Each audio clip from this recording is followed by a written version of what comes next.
এইসব rose day, chocolate day, promise day, kiss day, hug day, হ্যাঁ, after all Valentine day এসব না বিয়ের আগেই হয়। বিয়ের পর চা দে, নাস্তা দে, রুমাল দে, কম্বল দে, তাওয়াল দে, মশারি টানাইয়া দে, অবশেষে ভাই আমারে বাঁচতে দে। ফোন ভুইলা যায়ও না তুমি বিবাহিত, বুঝছো? বিবাহিতদের কোনো ডে মে হয় না, কোনো ডে পালন করা হয় না, তাদের শুধু বাচ্চা পালন করতে হয়।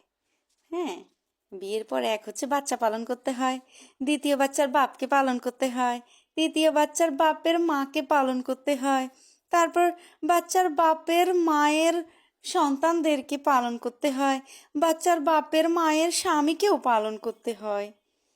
তো বোন, তুমি বিবাহিত, তুমি ওনাদের পালন করা নিয়ে ব্যস্ত থাকো। তুমি ওই এইসব ডেমে পালন করা নিয়ে চিন্তাও করো না, এগুলি মাথায়ও আইনো না, বুঝছো?